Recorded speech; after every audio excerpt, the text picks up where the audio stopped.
350 पेक्षा जास्त उमेदवार असल्यास ईव्हीएम ऐवजी मतपत्रिकेवर घ्यावं लागेल मतदान।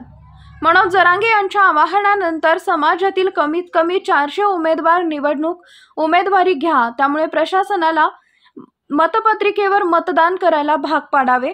मराठा आंदोलकांच्या या खेळीने जिल्हा प्रशासनासमोर मोठी समस्या निर्माण झाली आहे। मराठा समाजाला ओबीसीतून आरक्षण मिळवण्याची मागणी पुढे करत आगामी लोकसभा निवडणुकीत मराठा समाजाकडून जास्त उमेदवारी अर्ज दाखल होण्याची शक्यता आहे। अर्ज जर जास्त आले तर ईव्हीएम ऐवजी मतपत्रिकेवर निवडणुका घेण्याची कसरत करावी लागणार आहे। मतपत्रिका व मतपेट्याचा वापर करणं पण जिकरीचं काम असणार आहे।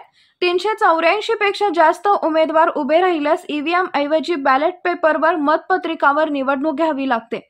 मराठा आरक्षणाच्या अनुषंगाने आगामी लोकसभा निवडणुकीत मराठा समाजाकडून जास्त उमेदवारी अर्ज दाखल होण्याची शक्यता आहे।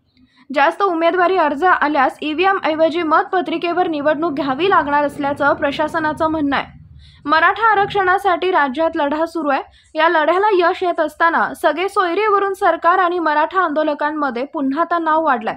10% आरक्षण देऊन सरकारने फसवणूक केल्याचा आरोप मराठा आंदोलक मनोज जरांगे पाटील यांनी केलाय, तर मराठा आंदोलक आता निवडणुकीतून त्यांचा रोष व्यक्त करण्याच्या तयारीत आहेत। त्यामुळे अधिकाधिक उमेदवार उभे करण्याची खेळी खेळण्याची शक्यता आहे।